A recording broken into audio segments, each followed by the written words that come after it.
네, 김예지입니다. 국립장애인 도서관 원종필 관장님께 말씀드리겠는데요. 자리에서 메모하시면서 들으셨다 일괄 답변 부탁드리겠습니다.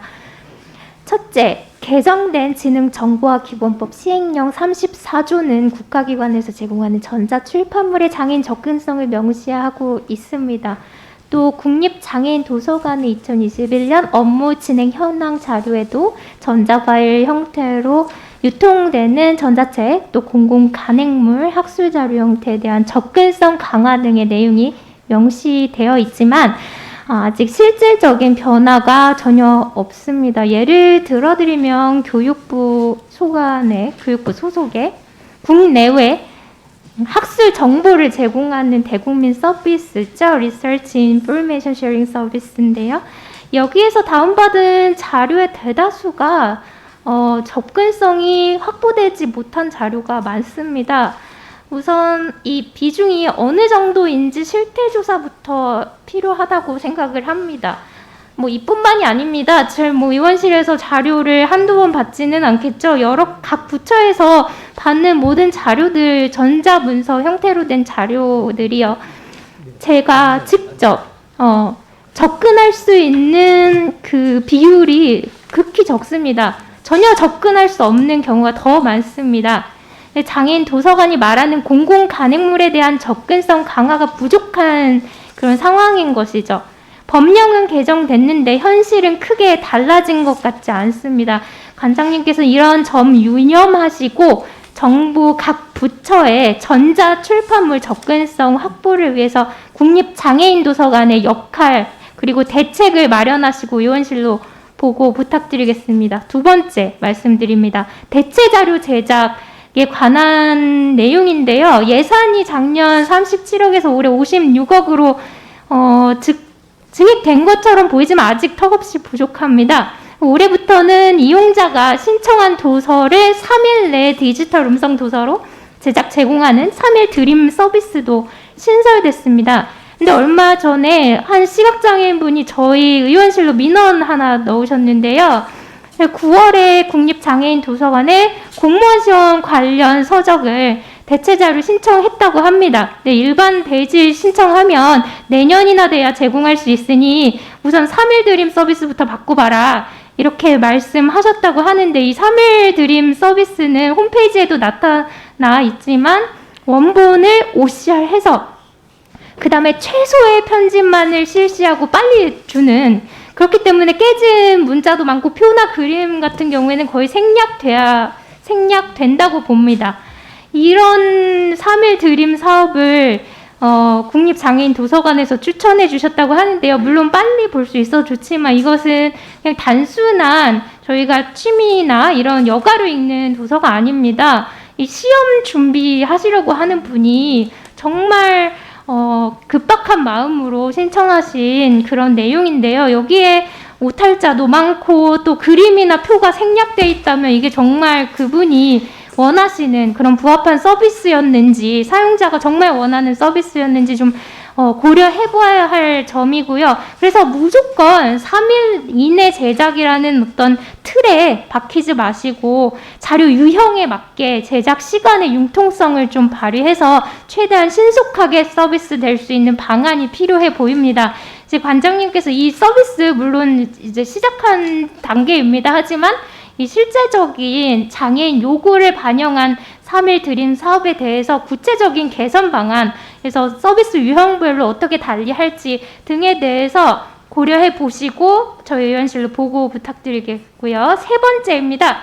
국립장애인 도서관이 일반적인 도서관 서비스와는 그 역할이 달리 출판 시장에서는 이런 대체 자료를 구입할 수가 없습니다. 그래서 일반적으로 서점에서 구입해서 볼 수 없는 저 같은 그런 장애인들이 대체 자료를 제작을 요청하거나 또 장애 유형과 정도에 맞는 정보 이용 교육 등의 서비스를 제공한다는 점에서 단순히 자료의 수집 또 정리를 주요 기능으로 하는 일반 도서관과는 그 성격이 명확히 구분돼야 합니다.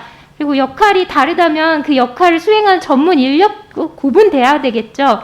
예를 들어서 대체 자료의 효율적인 제작을 위해서는 저작권법 제도 개선이나 디지털 납본의 실효성이 확보돼야 하기 때문에 이를 위해서는 저작권 전문 인력이 또 필요합니다.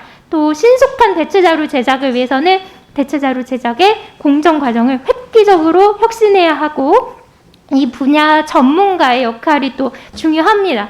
그래서 또 중증 중복 장애인이 활용할 수 있는 독서 보조 기술에 대한 연구도 필요하고 이 경우에 보조 공학 및 접근성 전문 인력이 또 필요한 거죠. 그리고 또 장애 당사자의 요구에 맞고 정확한 대체자료 제작을 위해서는 점역사나 교정사, 또 수어 통역사 등도 필요할 것입니다. 근데 여기 국립장애인 도서관의 조직 구성을 보면 지나치게 사서 중심입니다. 이 사서 중심이면 일반 도서관과 다를 게 뭡니까? 이 대체자료 제작 사업을 외주에 맡기기보다는 국립장애인 도서관이 본연의 역할을 수행할 수 있도록 인력을 증원하는 동시에 대체자료 제작과 정보기술 분야의 전문가 비중을 높여야 합니다. 관장님께서 더 잘 아실 것이라고 생각하고요. 전문 인력 확충 방안을 마련해 주시고 의원실로 또한 보고 부탁드리겠습니다. 마지막입니다. 장애인 도서관 독립청사 건립의 필요성인데요. 국립장애인도서관은 작년 6월에 문체부 1차 소속기관으로 승격됐지만 아직도 사무공간과 장애인 정보놀이터는 국립장애인도서관 본관 건물을 같이 사용하고 있습니다. 국립중앙도서관 소속의 국립어린이 청소년 도서관이나 국립세종도서관만 해도 같은 소속기관인데도 독립청사가 있지만 문체부 1차 소속기관인 장애인도서관이 더부살이를 하고 있는 격인데요. 국립장애인도서관은 이제 문체부 1차 소속기관이 된 만큼 법적인 위상이 맞는 독립청사를 건립할 필요성이 있습니다. 관장님께서 장애인들의 접근성과 편의성을 최우선으로 고려한 청사 건립 계획을 마련해 주시고 예산 확보 등 필요한 부분이 있으면 국회에 적극적으로 협조를 요청해 주시기 바랍니다. 여야 의원님들께서 반대하지 않으실 거라 생각합니다. 이상입니다. 네, 간단히 일단 보고 말씀드리겠습니다. 첫 번째 전자출판물과 관련된 거는 장애인 차별금지법 제21조 지식정보화 기본법 시행령 제35조를 기반으로 해서 저희가 계속 확대 실시해 나갈 것으로 말씀을 드리고 추후 계획을 좀 구체적으로 만들어서 의원님께 보고를 좀 드리도록 하겠습니다. 3일 드림 서비스 두 번째 질의와 관련해서 3일 데이지 드림 서비스 역시 저도 그런 말씀이 있으신지 몰라 너무 죄송합니다. 앞으로 저희가 좀 더 심사숙고해서 자료에 그 장애인의 니드에 맞는 자료가 어떤 것들이 3일 드림에 적용해야 되는 건지 아니면 어떤 자료는 좀 더 그 사람에게 욕구에 맞는 것들을 제작할 수 있도록 좀 조치를 좀 하겠습니다.